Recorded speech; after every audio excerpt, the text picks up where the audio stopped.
Bismillahirrahmanirrahim. Assalamualaikum warahmatullahi wabarakatuh.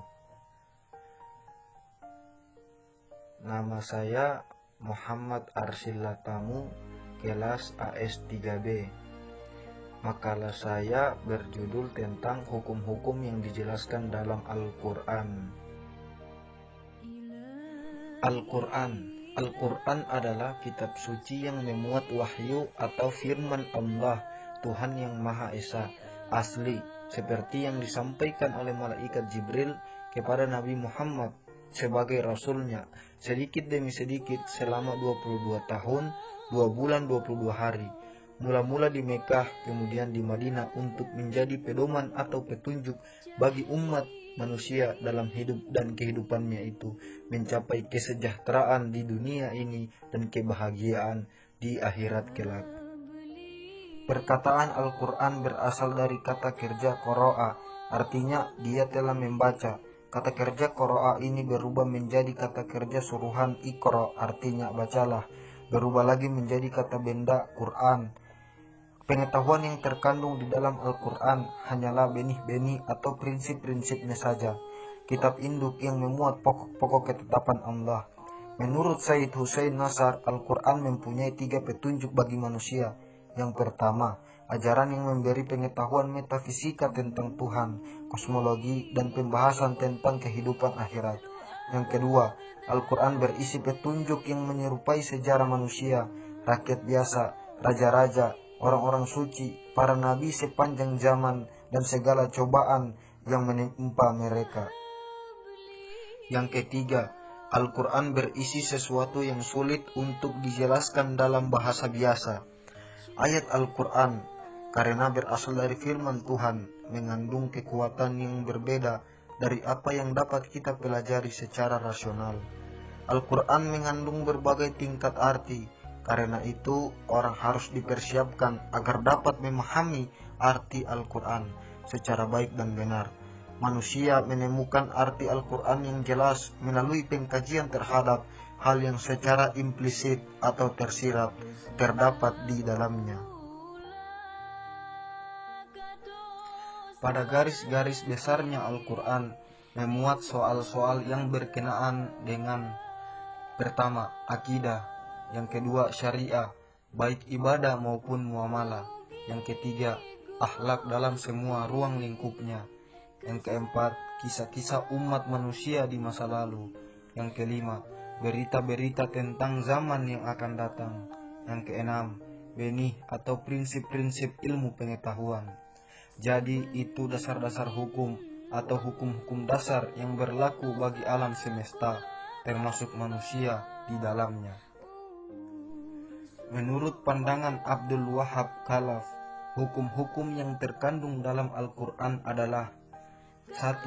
Hukum-hukum i'tikadiyah, yaitu hukum-hukum yang berkaitan dengan kewajiban para subjek hukum untuk mempercayai Allah, malaikat-malaikatnya, kitab-kitabnya, rasul-rasulnya, hari pembalasan, qada dan qadar.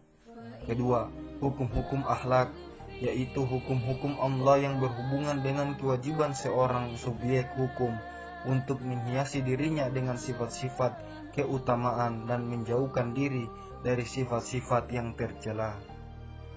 Ketiga, hukum-hukum amalia, yakni hukum-hukum yang bersangkutan dengan perkataan, perbuatan, perjanjian dan hubungan kerjasama antar sesama manusia.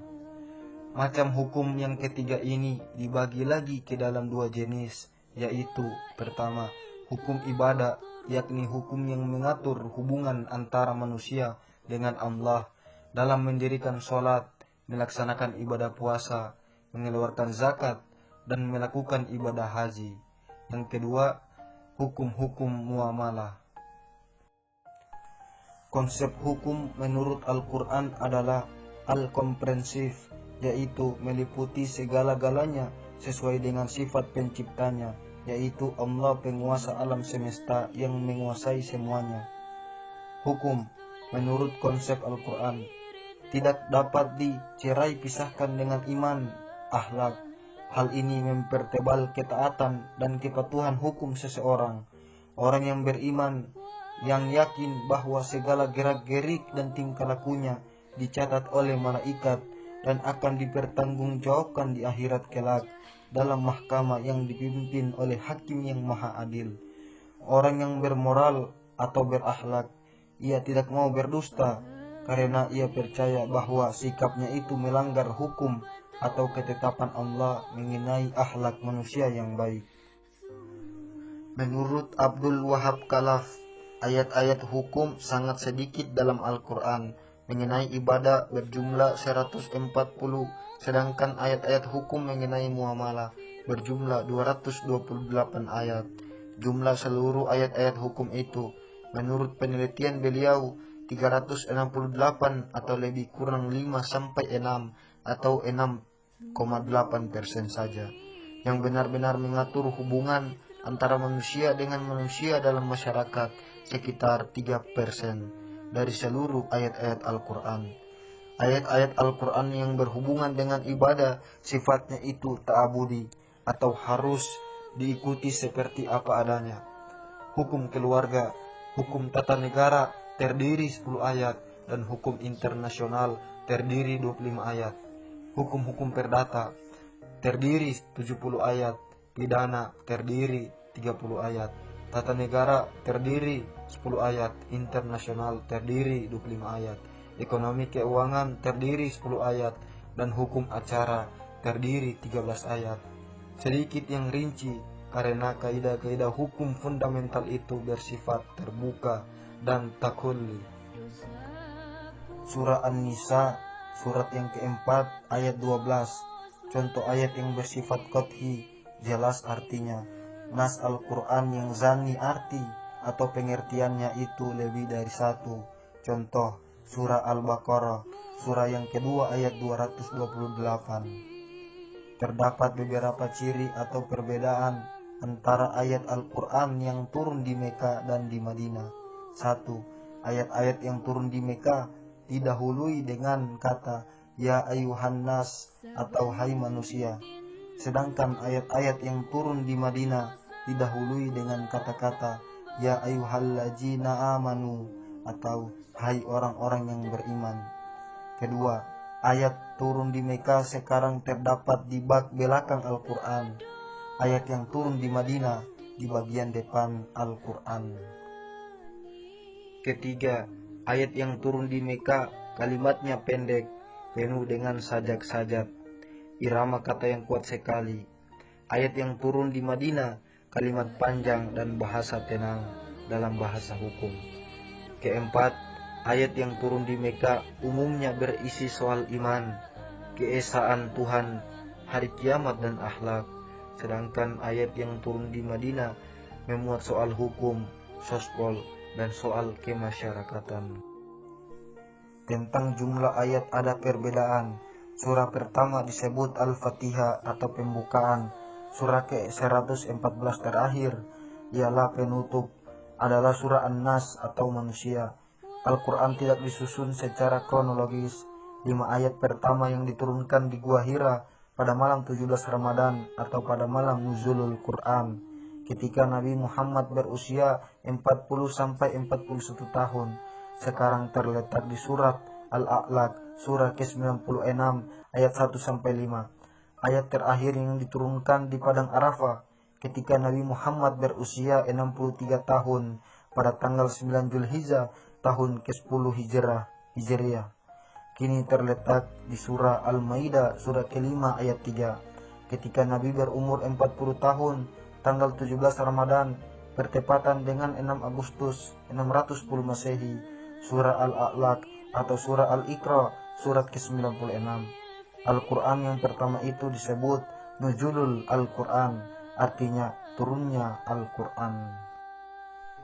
Wahyu yang terakhir yang disampaikan malaikat Jibril kepada Nabi Muhammad kini terdapat dalam Al-Quran surah Al-Maidah surah ke-5 ayat 3. Ketika Nabi berumur 63 tahun, waktu sedang wukuf di Arafah, tatkala melakukan haji wada pada tanggal 9 Zulhijjah tahun ke-10 Hijriah, bertepatan pada tanggal 7 Maret 632 Masehi.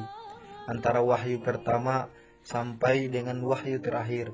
Berlalu waktu selama lebih kurang seperti telah disebutkan di atas 23 tahun lamanya, atau tepatnya selama 22 tahun 2 bulan 22 hari.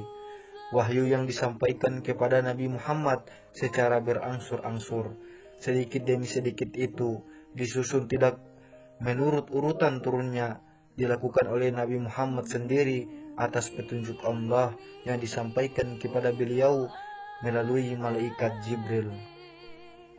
Kenyataan itu ditambah lagi dengan jaminan Allah sendiri yang menyatakan bahwa Dialah yang menurunkan Al-Quran dan Dia pula lah yang memeliharanya.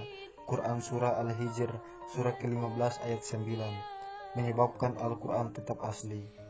Penulisan Al-Quran sudah dimulai sejak turunnya ayat oleh para penulis yang berjumlah 40 orang, yang ditulis pada tulang-tulang unta, kulit binatang, dan pelepah kurma di hadapan Nabi sendiri. Setelah Nabi wafat di masa Khalifah Abu Bakar, disatukan dalam satu mushaf dan disimpan oleh Hafsah. Pada masa Khalifah Umar, penulisan mushaf diberikan tanda baca baru. Pada masa Khalifah Utsman bin Affan, dibentuk panitia yang dipimpin Zaid bin Sabit untuk menyalin suhu atau lembaran-lembaran Al-Quran tersebut ke dalam beberapa naskah untuk dijadikan Quran standar di daerah-daerah yang telah memeluk agama Islam. Panitia ini dapat menyelesaikan tugasnya pada tahun 25 Hijriah. Jadi itulah materi yang dapat saya presentasikan. Lebih dan kurangnya saya mohon maaf. Wabillahi taufiq wal hidayah. Wassalamualaikum warahmatullahi wabarakatuh.